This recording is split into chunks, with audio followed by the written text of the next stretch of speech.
नमस्कार, स्वागत है आपका पत्रिका टीवी में। मैं हूं आपके साथ अभिषेक चतुर्वेदी। कोरोना के बीच मकर संक्रांति को लेकर इन दिनों लोगों में उत्साह नजर आ रहा है। पतंग बाजार पतंगों से सजे हैं। दान पुण्य के लिए तिल के लड्डू, फेणी के अलावा कल्पने की वस्तुओं की खरीदारी भी जोरों पर चल रही है। आसमान रंग बिरंगी पतंगों से रंगा नजर आता है। चारों ओर वो काटा वो मारा का शोर हर शाम को तो खास तौर से नजर आता है। पूरी दोपहर भी इसी शौक में गुजरती है। पतंगबाजी का ये शोर कई बार हमारे लिए जानलेवा भी साबित हो जाता है। हर साल हम हाथ से देखते हैं, खासतौर से राजधानी में। दरअसल पतंग की डोर काटते काटते चाइनीज मांझा अब जिंदगी की डोर भी काटने लगा है। जी हां, आज हम बात करेंगे इसी खतरनाक पतंगबाजी की और कैसे पतंगबाजी जान पर पड़ रही है भारी, आपको बताएंगे। इस बार अस्पतालों में घायलों को लेकर क्या क्या व्यवस्थाएं हैं, किस तरह पक्षियों को इस तरह खतरनाक मांझे से बचाया जा सकता है और चाइनीज मांझे की रोक को लेकर पुलिस के पास क्या एक्शन प्लान है, इन तमाम मुद्दों पर बात करेंगे। लेकिन इससे पहले आपको दिखाते हैं एक स्पेशल रिपोर्ट।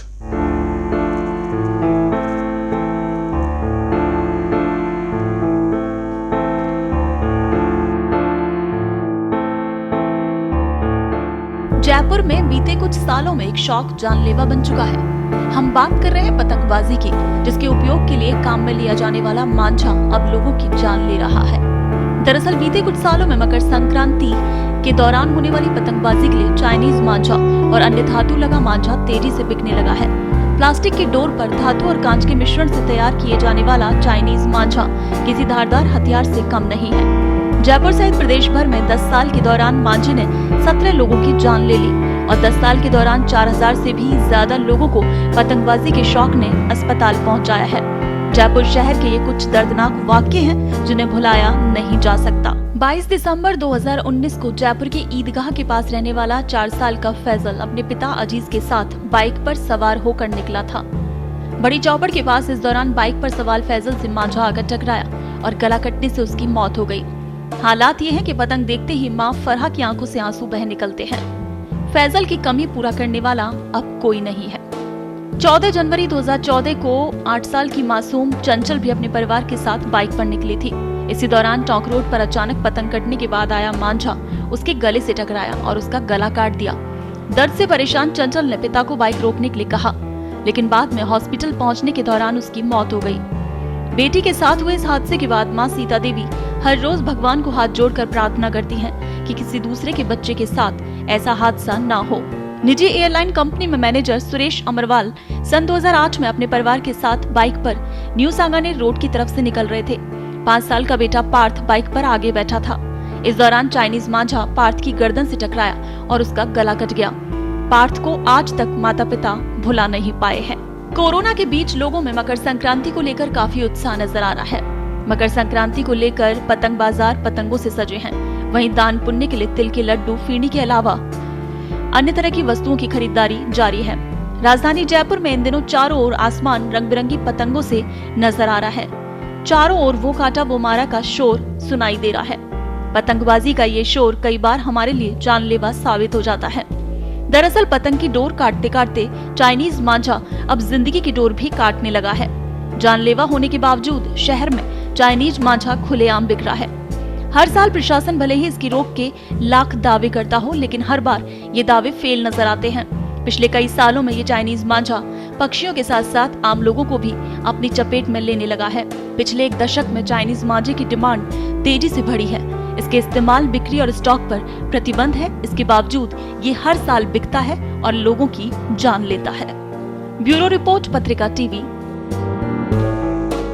तो ये शौक है, पुराना शौक है। रियासत काल से पतंगबाजी जयपुर में होती रही है, लेकिन बीते कुछ दशकों में ये शौक खतरनाक भी बनता रहा है। खासतौर से कई जाने ये ले चुका है। इसके अलावा लाखों की तादाद में पंछी जो हैं वो इसके शिकार हो जाते हैं और क्योंकि धारदार मांझा जो है वो अब ज्यादा इस्तेमाल किया जाना है। हालांकि पिछले एक दशक की अगर बात करें तो इसे लेकर अवेयरनेस भी बढ़ी है, जागरूकता आई है, तो सख्ती भी हुई है। और जिस तरह का जो धारदार जो एक मांझा था, जो खतरनाक मांझा था, उस पर कहीं ना कहीं लगाम भी लगने लगी है। लेकिन अपेक्षित उतने परिणाम नहीं आए जितने परिणाम आने चाहिए। लिहाजा ये शौक अभी भी खतरनाक बना हुआ है एक हद तक। तो निश्चित तौर पर पतंगबाजी कोई बुरा शौक नहीं है, लेकिन उससे किसी की जान पर नहीं बने। और इसीलिए इसी पूरे मसले पर हमारे साथ कुछ एक्सपर्ट जुड़े हैं। नम्रता हैं हमारे साथ इस डिबेट में। आप पक्षियों की सेवा के लिए जो एक एनजीओ है उससे जुड़ी हैं, पशु क्रूरता निवारण समिति की आप सदस्य हैं। डॉक्टर अनिल गोठवाल जी हैं जो रिटायर पुलिस अधिकारी हैं, और डॉक्टर शरद हैं जो सर्जन हैं। तो इन्हीं तीनों विशेषज्ञों से जानेंगे कि कैसे इस शौक को भी पूरा कर सकते हैं लोग, और कैसे इस खतरे से भी बचा जा सकता है। शुरुआत करूंगा नम्रता जी से। नम्रता जी, इस सीजन में ही ना सिर्फ मकर संक्रांति की बात करें, इस पूरे सीजन की अगर बात करें तो इस पूरे सीजन में कई बार हम देखते हैं बड़ी तादाद में पंछी घायल होते हैं मांझे से, और लोग भी घायल होते हैं। कई लोगों की तो जान भी चली गई, कई बच्चे इसके शिकार हुए हैं। आप हर साल कैंपेन चलाते हैं, किस तरह के नतीजे इस पतंगबाजी के आपको सामने आते हैं, और क्या कुछ सुधार की आपको गुंजाइश इसमें नजर आती है? अभिषेक जी, मैं बताना चाहूंगी कि मैं पिछले 23 सालों से इस अभियान से जुड़ी हुई हूँ। ऑपरेशन फ्री स्काई के नाम से हम लोग हर साल ये अभियान चलाते हैं, जिसमें हम लोग यही कहते हैं कि क्योंकि मकर संक्रांति जो है वो पतंगबाजी का पर्व है, पतंग उड़ाएं, पर हम सभी को एक सावधानी के साथ उड़ानी चाहिए, जिसमें हम अपना भी ध्यान रख सके। जो छोटे छोटे बच्चे छोटी छोटी डॉलियों के छत पे जो उड़ाते हैं, तो हम वो एक्सीडेंट्स भी बचा सकते हैं। और दूसरी ओर जो बेजुबान पक्षी हैं, उनको भी हम लोगों को जो मांझे की डोर है, आजकल तो इतनी तरह तरह की ये डोर कांच से निर्मित है, अलग अलग तरीके की जो इतनी शार्प डोर मांझा प्रयोग में ला रहे हैं, चाइनीज मांझा है, इस पे प्रतिबंधित है, पर तब भी ये उपयोग में लाया जा रहा है सरकार द्वारा भी। क्योंकि इस वर्ष भी कोरोना है, कोरोना के चलते बर्ड रेस्क्यू करने में भी काफी कठिनाइयां होती हैं। इसके लिए निर्देश भी दिए गए हैं राज्य सरकार द्वारा कि किस तरीके से हम विशेष प्रोटोकॉल्स का पालन करें कि बर्ड्स को रेस्क्यू भी कर पाए, उनको हम तुरंत उपचार दिलवाएं, और उनकी जान ज्यादा से ज्यादा बचा पाएं। तो हम चाहेंगे कि जयपुर वासी इस अभियान में हम सभी का अपना सहयोग प्रदान करें, क्योंकि सभी से मिलके ही एक काम हम कर सकते हैं, अकेले करने से कुछ ही नहीं होगा। अनिल गोठवाल जी का रुख करते हैं। सेवानिवृत्त पुलिस अधिकारी हैं, लंबे समय से जयपुर में भी फील्ड में रहे हैं, और आपने बहुत सारी ऐसी घटनाएं देखी हैं कि इस सीजन में लोगों की जान पर बनते आई, और इस ऑपरेशन में भी आप मेरे ख्याल से शरीक रहे हैं। कई बार आपने स्थिति ऐसी देखी है कि वाहन चलाते लोग इससे घायल हुए हैं, मांझे से बड़ी संख्या में लोग, खासतौर से बच्चे जो हैं छत से गिरते हैं, या फिर मांझे से उनकी गर्दन कटती है, या किसी अंग पर चोट आती है, और भी कई तरह से ये जो पतंगबाजी है घातक साबित होती है। तो पुलिस के पास क्या कुछ एक्शन प्लान है सर, इसे खासतौर से जो घातक है, जो खतरनाक मांझा है, उसकी बिक्री नहीं हो और सुरक्षित तरीके से पतंगबाजी हो, इसके लिए क्या कुछ? हालांकि अभी कमिश्नरेट क्षेत्र से बाहर तो शायद रोक भी लगाई है पतंगबाजी को लेकर, पर और क्या कुछ कर सकती है पुलिस इसमें मदद? पहले के क्या कुछ अनुभव रहे हैं गोठवाल साहब? देखिए, सबसे पहले तो पत्रिका को धन्यवाद देना चाहूंगा कि आपने मकर संक्रांति के पूर्व में ये एक अवेयरनेस का कैंपेन शुरू किया है, जिसमें सभी वर्ग के लोगों को आपने शामिल करने की कोशिश की है। मेरा मानना है कि सभी जो 4 दीवारी के थाना क्षेत्र हैं, उनमें एक सीएलजी का गठन हुआ है। सीएलजी के गठन के माध्यम से सभी वर्ग के लोगों का उसमें सम्मिश्रण है, और उनको बुला के एक जरूर मीटिंग कर लेनी चाहिए प्रत्येक थानाधिकारी को अपने अपने क्षेत्र के अंदर। और ये पॉइंट आउट कर रहे हैं कि कुछ चीजें जो दुकानें हैं वो पहले से बनी हुई है जो पतंग बेचते हैं, और कुछ नई दुकानें लगती है। मेरा ये मानना है कि ये बिल्कुल हम इसको पॉइंट आउट करते हैं कि कहाँ चाइनीज मांझा जो कि खतरनाक है और वो टूटता नहीं है, वो एक तरह से एल्युमिनियम वायर का काम करता है, और वायर के साथ साथ में घातक उसके साथ कांच का सम्मिश्रण भी लगा रहता है, जिससे कि ये घटनाएं होने की पूरी संभावना है, चाहे वो पशु पक्षी हो, चाहे वो मानव हो, चाहे वो साइकिल हो। पिछली बार भी हमने कुछ अवेयरनेस के प्रोग्राम ये किए थे कि दुकान वालों को पाबंद किया था कि अगर मान लो चाइनीज मांझा है तो वो पहले से जो बिक्री करने वाले हैं इस तरह के, उनको पॉइंट आउट करके उनको पाबंद किया जाए। नंबर 2, कुछ साइकिल और कुछ मोटरसाइकिल के ऊपर एक वायरिंग आता है, जिससे कि मांझा अगर आ भी गया है और साधारण मांझा भी है तो उससे बचाव हो सकता है। मोटरसाइकिल, दो पहिया वाहन, साइकिल के ऊपर वो एक तरह का वायर और एक उसका गार्ड बनाया जाता है, वो बाजार में आजकल मिलने लगा है, उसका भी हम उपयोग कर सकते हैं। तीसरा, हम जो ये छतों के ऊपर गिरने वाले और बच्चे उसके अंदर लापरवाह तरीके से पतंग को करते हैं, इसको रोकने की जरूरत है। तो उनके लिए परिवार के सदस्यों को और अखबार के माध्यम से, टीवी के माध्यम से, सीएलजी के माध्यम से और दूसरी जितनी एनजीओ है, संस्थाएं हैं, वो एक अवेयरनेस कैंप चलाए ताकि उस दिन बाजार छतों के ऊपर जो गिरने की है वो उसमें भी कमी लाई जा सकती है।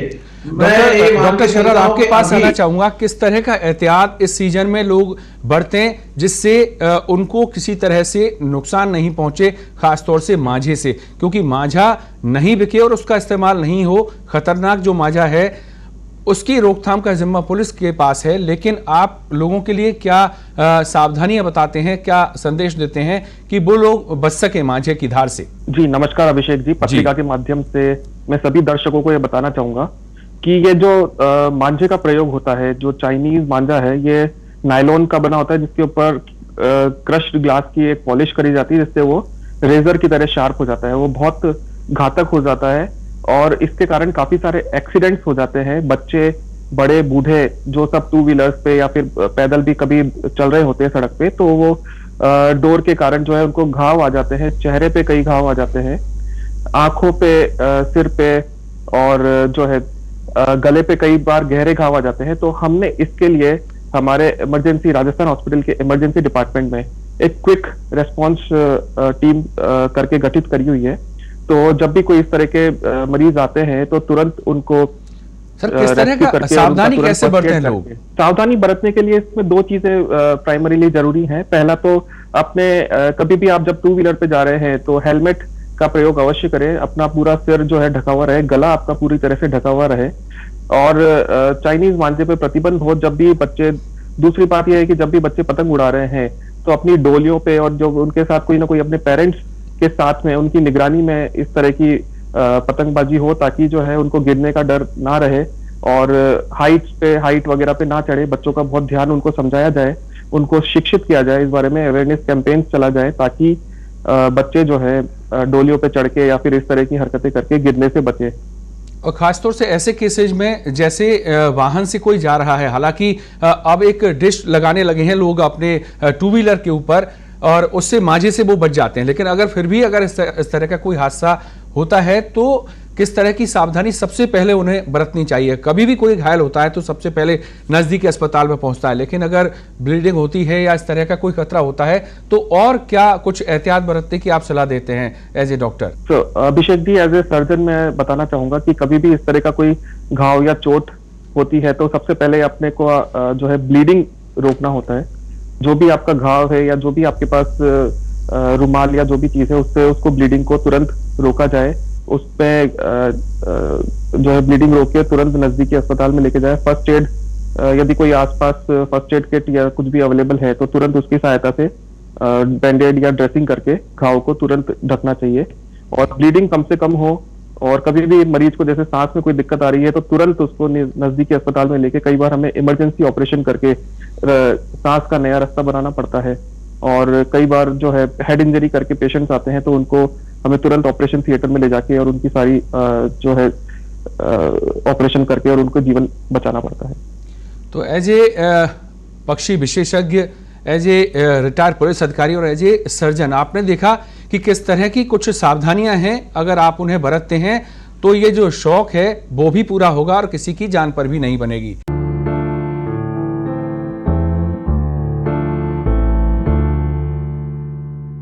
हम बात कर रहे हैं मकर संक्रांति और इस पूरे सीजन में पतंगबाजी की। जयपुर में खास तौर से ये पतंगबाजी इन दिनों में बहुत ज्यादा होती है। राजस्थान की अगर बात करें तो राजस्थान में अलग अलग त्योहारों पर यह पतंगबाजी होती है, कई इलाकों में मकर संक्रांति पर, कई इलाकों में श्री कृष्ण जन्माष्टमी पर और भी कई अवसरों पर ये पतंगबाजी होती है। पतंगबाजी नई नहीं है, सदियों से, राजाओं के जमाने से होती रही है, लेकिन ये शौक साल दर साल परवान चढ़ता जा रहा है और इसी परवान चढ़ने के दौरान कुछ ऐसी चीजें भी इसमें सम्मिलित हुई हैं जो जान जोखिम में डालती हैं, न सिर्फ पक्षियों की बल्कि इंसानों की भी। तो इंसानों की भी जान पर ना बने, इंसान भी सुरक्षित रहें, पंछी भी सुरक्षित रहें, सभी सुरक्षित रहें और शौक भी पूरा हो, क्योंकि पुरानी परंपराएं चली आ रही हैं। हम ये नहीं कहते कि आप कोई पतंगबाजी नहीं कीजिए, लेकिन उसे सुरक्षित तरीके से कीजिए जिससे किसी और को नुकसान नहीं हो। वापस से रुक करते हैं नम्रता जी का और उनके पास चलते हैं। पिछले कई सालों से आप लोग यहाँ पर काम कर रहे हैं, खासतौर से जयपुर में। किस तरह की केस स्टडी है, किस तरह के केसेज आप लोग देखते हैं? हमने भी पहले देखा है, कई सारे पक्षी अस्पताल जयपुर में हैं जहाँ पर बड़ी तादाद में इन सीजन में पक्षी पहुँचते हैं, घायल हो जाते हैं और बहुत सारे पक्षी दम तोड़ देते हैं। ऐसे कई सारे एनजीओ काम कर रहे हैं। आपकी क्या केस स्टडी है? कितना जोखिम भरा है राजधानी जयपुर में ये शौक? देखिए, पतंगबाजी से जो घायल होकर जो परिंदों की जान पे बनती है, ये आज का तो है नहीं। कई सालों से, मुझे तो याद है कि जब मैं छोटी थी तब से मैं देखती आई हूँ कि पंछी घायल होते हैं। पर अब जितना हम लोग, क्योंकि मांझा हम जो यूज कर रहे हैं उससे जितना ज्यादा इसका बड़े हैं, इसका फिकर वो काफी ज्यादा है। मैं जैसा कि बताया, मेरे को 2 दशकों से भी ज्यादा इस कार्यक्रम को करते हुए हो गए हैं और इसमें मैंने देखने को मिला है कि पहले जो घायल होते थे वो काफी कम तादाद में होते थे, आजकल जो है वो बहुत ज्यादा होते हैं। और इस कारण क्योंकि हम लोग अवेयरनेस कार्यक्रम भी बहुत सारे चला रहे हैं, जिससे कि किसी को भी अगर घायल परिंदा मिलता है तो वो तुरंत उसको उपचार के लिए, हमारे यहाँ पे जो हमने हमारी खुद के द्वारा 16 वेटनरी सेंटर्स हम लोगों ने बना रखे हैं जो जगह जगह पे है। पूरे जयपुर को कवर कर रखा है। आप चाहें तो मैं उनके नाम बता सकती हूँ आपको, 16 जगहों के नाम। और हम बच्चों को स्कूलों में जा के बताते हैं। अभी ऑनलाइन हम लोगों के कार्यक्रम चल रहे हैं जिसमें कि हम बच्चों को अवेयर करते हैं, जागरूक करते हैं, उनको बताते हैं कि किस तरीके से हम अपने परिंदों को भी बचाएं, इन बेजुबान जानवरों को बचाएं। सुबह जो इनके बर्ड फीडिंग आवर्स होते हैं, सुबह 6 से 8, शाम को 5 से 7 बजे पतंगे ना उड़ाएं। उस समय हम भी थोड़ा सा अपने आप को विराम दे सकते हैं पतंगों के उड़ाने से। कुछ खाना पीना अपना एंजॉय करें इस पर्व को, क्योंकि पतंगबाजी का पर्व है, जैसा कि आप बोल ही रहे हैं कि ये पुराने राजा महाराजाओं के समय से चलता आया है। तो इस पर्व को खुशी के साथ बनाएं, हम लोग खुशियां लें, खुशियां बांटें और खुशी खुशी इस चीज को करें। किसी को भी ये जो शौक है दुख का कारण ना बने, ना ही इंसानों को मैं चाहूंगी और ना ही परिंदों को। परिंदों के जो केसेस हैं वो काफी, इसमें कुछ समय ऐसा था कि बहुत ज्यादा आ गए थे, लास्ट ईयर बहुत ज्यादा थे परिंदों के केसेस। पर हाँ, जागरूकता के कारण मैं ये भी कहूंगी कि साथ के साथ लोग उपचार के लिए तुरंत इसको हमारे सेंटर्स पे लेके आते हैं, जिससे कि हम इनकी जान बचा पाते हैं। कबूतर है, छोटी छोटी चिड़ियाएं हैं, वो इस दर्द को सह नहीं पाती हैं। आपने देखा होगा जो छोटे स्पैरोज हैं उनपे मांझा लगते ही वो अपना दम तोड़ देती हैं। तो और नम्रता जी, क्या जिला प्रशासन पिछले कुछ सालों से कुछ समय तय किया गया है, सुबह और शाम के वक्त जब परिंदे घर से निकलते हैं, अपने घरों से निकलते हैं और घर लौटते हैं, उस वक्त पतंगबाजी को बैन किया गया है। क्या आपको लगता है कि ये प्रयास सकारात्मक रहा, उसके परिणाम कुछ अच्छे आए? जी, मैंने देखने को मिला है कि बच्चे, क्योंकि हम लोगों का जो मेन रहता है, मैं काफी स्कूलों में जाती रहती हूँ, लेक्चर्स होते हैं हम लोग के, उसमें हम लोग बताते हैं और बच्चे वाकई इस चीज को मानते हैं और बड़ों को भी बताते हैं कि हमें इस समय नहीं उड़ाना, सुबह के टाइम नहीं उड़ाना, हमें शाम को नहीं उड़ाना, पक्षियों को बैठने दो, शाम को घर जाने दो अपना, उसके बाद हम लोग इसको करेंगे। तो हाँ, अवेयरनेस फैली है, जागरूकता फैली है और इस पर्व को खुशी से बना रहे हैं। हाँ, बस थोड़ी सी यही है कि दुख का कारण बन जाता है ये डोर और परिंदों के लिए एक बहुत ही मुसीबत आ जाती है इस समय पे। मैं ये भी एक आपके इस कार्यक्रम के माध्यम से सभी से अपील करना चाहूंगी कि इस मकर संक्रांति के बाद भी जो डोर ये पेड़ों पे, हमारे छज्जों पे, घरों पे लटकी रह जाती है, तो उसको भी आप सावधानी पूर्वक एक बार हटाएं उसको, जिससे कि वो आगे इसका कारण ना बने, क्योंकि उसी दिन तो केसेस आते हैं पर बाद में भी आते रहते हैं केस। तो ये आपके पास आना चाहूंगा। पुलिस वैसे तो कई जागरूकता अभियानों में शामिल भी होती है और खुद भी इनिशिएटिव लेती रही है, खासतौर से जयपुर पुलिस। क्या आपको नहीं लगता कि इस सीजन में जब ये पतंगबाजी होती है, जनवरी और फरवरी के महीने तक ये चलती है, तो आपको नहीं लगता कि जयपुर में भी और बाकी शहरों में भी एक अवेयरनेस की अब जरूरत महसूस होने लगी है? कई सारे 2 पहिया वाहन चालक जो हैं वो अपने बच्चों को खास तौर से स्कूटी के आगे बैठाकर ले जाते हैं और वो इस सीजन के दौरान चोटिल होते हैं। कई बच्चों की जान जाती देखी है, कई बच्चे तड़पते देखे हैं। तो आपको नहीं लगता कि एक छोटा सा अभियान, जागरूकता अभियान में पुलिस कर्मियों को भी जोड़ा जाए और इस तरह से सड़क पर जो निशाना होते हैं बच्चे, उनको बचाया जाए? क्या पुलिस एक पहल शुरू कर सकती है? मैं ये कह रहा हूँ कि ट्रैफिक पुलिस ने एक अभियान छेड़ा था और मैं ट्रैफिक पुलिस से फिर निवेदन करूंगा कि वो इस तरह की, एक तो स्पीड की है, स्पीड लिमिट को थोड़ा सा चेक किया जाए कि उस दिन ज्यादा स्पीड के अंदर नहीं चलाए वाहन। दूसरा, बच्चों को या पेरेंट्स को ये ध्यान रखना चाहिए, 2 व्हीलर्स को, कि वो बच्चों को पीछे बिठाए। तीसरा, एक पूरा एक कांच का शील्ड आता है आगे, वो एक एहतियात के तौर पे लगा लिया जाए। और तीसरा, ये जो अभी बताया आपने, ये चौराहों के ऊपर और ये कैंपेन चलाया जाए, वहां लोगों को अवेयरनेस करने के लिए कहा जाए, पैम्पलेट बांटे जाए, जैसा स्कूल के अंदर है बच्चों को दिए जाए, प्रत्येक चौराहों पे लोगों पे, एनजीओ, ये सारे प्रोग्राम चला के अवेयर करने की बात है। दूसरा, मैं जिला कलेक्टर से हमेशा पुलिस द्वारा अपेक्षा की जाती है कि एक तो एक 44 लगाकर इस चाइनीज मांझे को बैन किया हुआ है और इसके अंदर एक पुख्ता एक्ट बना दिया जाना चाहिए ताकि ये बेलेबल ऑफेंस हो और इसके अंदर सजा के प्रावधान कठोर करे जाएं। लेकिन तो सर हम ये देखते रहे, अनिल गोठवाल सर, हम ये देखते रहे जिस चीज को लेकर रोक लगा दी जाती है वो चीज ज्यादा धड़ल्ले से होती है। बहुत सारी चीजें ऐसी हैं, यहाँ उदाहरण देना उचित नहीं समझता, जिन चीजों पर रोक लगाई गई, न सिर्फ राजस्थान में, देश के किसी भी प्रांत में वो चीजें ज्यादा इस्तेमाल की जाने लगी। आपको नहीं लगता कि एक बड़े अवेयरनेस कैंपेन की जरूरत है? वो आंकड़े दिखाए जाएं कि पिछले सालों में कितने बच्चे रेल की पटरियों पर हादसे का शिकार हुए, कितने बच्चे छतों से गिरकर घायल हुए या उनकी जान चली गई, कितने बच्चे ऐसे हैं, कितने लोग ऐसे हैं जो 2 व्हीलर पर सवारी करते दौरान मांझे से उनकी गर्दन जोखिम में आई, चोटिल हुई और लास्ट में उनकी जान चली गई। तो एक आंकड़ा इस तरह सा हमने पहले कोटा में इस तरह की देखे कि कई चौराहों पर पुलिस ने कुछ बोर्ड लगाए जहां पर ये लिखा गया कि इस चौराहे पर दुर्घटनाएं अधिक होती हैं, बीते 1 साल में यहां पर इतनी दुर्घटनाएं हुई हैं।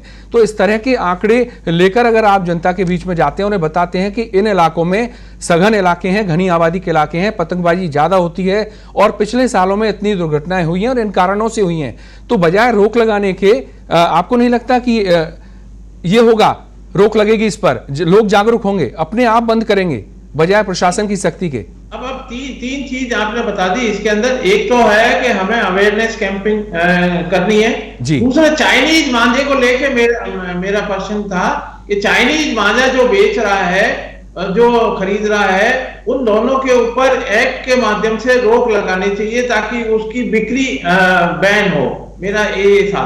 तीसरा ये है कि अवेयरनेस कैंप हर जगह लगाए जाए जहां घनी आबादी है। ये बिल्कुल आपने सही बताया कि हमारे जैसे जयपुर शहर के अंदर 4 दीवारी क्षेत्र के अंदर सबसे ज्यादा इसका वो पतंगबाजी का एक वो है क्षेत्र। मैं ये कह रहा हूं कि इनको मकानों के ऊपर और वहां से बजाय एक मैदानों के ऊपर जाके एक प्रतियोगिता के माध्यम से भी इसको किया जा सकता है कि भाई खुले मैदान के अंदर, जैसे वर्ल्ड सिटी के अंदर चौगान स्टेडियम है, वहां आके या और कोई मैदान है वहां आके पतंगों को उड़ाने का प्रोत्साहन दिया जाना चाहिए। चाहे वो नगर निगम के क्षेत्र में है तो उनको इस प्रकार की प्रतियोगिता वहां, ताकि लोगों का रुझान वहां ज्यादा से ज्यादा हो और घरों पे। डॉक्टर शरद के पास आपके पास आना चाहूंगा, आपसे ये जानना चाहेंगे चिकित्सा विभाग क्या कुछ तैयारी करता है? अस्पताल हैं, लोग पहुंचते हैं और इलाज लेते हैं, फर्स्ट एड लेते हैं, लेकिन क्या कुछ कैंप इस दौरान लगाए जाने चाहिए, खासतौर से ऐसे इलाकों में जहां पर पतंगबाजी ज्यादा होती है? जी बिल्कुल, मैं अनिल जी और नम्रता जी की बात से भी सहमत हूं और बिल्कुल ऐसे अवेयरनेस कैंप्स की जरूरत है। मेडिकल कैंप्स की भी जहां तक आप बात कर रहे हैं तो निश्चित रूप से जहां ये ज्यादा प्रोन एरियाज हैं जी, जहाँ पे ज्यादा दुर्घटनाएं होती हैं वहां पर medical camp, first aid camp निश्चित रूप से लगाए जाने चाहिए। अस्पतालों की तैयारी के बारे में जैसा कि मैंने आपको पूर्व में बताया कि क्विक इमरजेंसी में क्विक एक्शन के थ्रू तुरंत स्टिचिंग या 2-3 लेयर्स में सुचर करके और घाव को तुरंत भरा जाता है। तो उसके लिए जरूरी है कि पहले हमारे लिए फर्स्ट एड जो फील्ड पे ही हो जाए, ताकि जो है वो कैंप से फील्ड जो मेजर ब्लीडिंग है वो रुक जाती है और मरीज के सुरक्षित रहने की संभावना ज्यादा बढ़ जाती है। बहुत शुक्रिया नम्रता जी, बहुत शुक्रिया अनिल जी और शरद जी, आपने बहुत महत्वपूर्ण बातें यहाँ पर पत्रिका टीवी दर्शकों तक पहुँचाई हैं और निश्चित तौर पर सभी के लिए ये उपयोगी होगा। अगर छोटी छोटी इन बातों पर आप अमल करते हैं तो शौक भी पूरा होगा पतंगबाजी का और सब सुरक्षित भी होंगे। फिलहाल इस खास पेशकश में इतना ही, मुझे दीजिए इजाजत, नमस्कार।